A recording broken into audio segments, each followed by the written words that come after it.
Hey everyone, this is another ClickFix share-code tutorial, and in this video I want to show you how you can use this submit share-code to submit a form without the user having to click a button.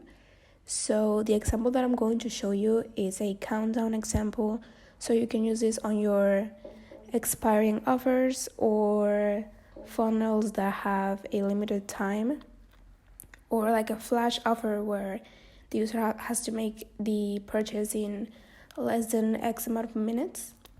So I have here a block which contains a countdown timer, and it also contains a form where they're going to buy or purchase your product. So if you go to the code, I'm going to show you what I'm going to do. So here I'm setting up the timer to 1 minute, and after that minute ends, it's going to submit the form in this block, which is the block that I show you. And it also is going to fill the field email with the field that is in the URL. So I'm just showing you this part in case you have a two-step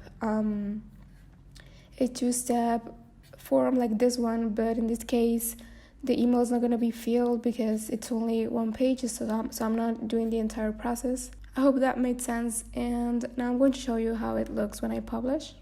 So here I have the countdown timer, and here is the form. So it's counting down from 1 minute, and I'm going to fill this form real quick.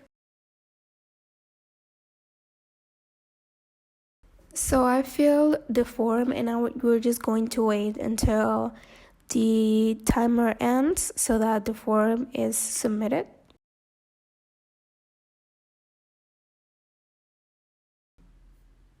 So I also added a redirect link to this form. So if I go to form settings on the blog, I redirected to Google, but you can redirect to a thank you page or whatever you want.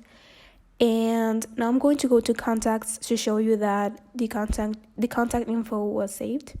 So here is the contact info from the test that I made.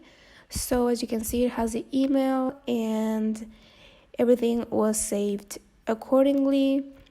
And as I said, this is just one example of how you can use this type of share-code, but you don't have to use it with a timer. You can create an anchor to be able to submit the form. So for example, if a user clicks on a bump and the form is submitted.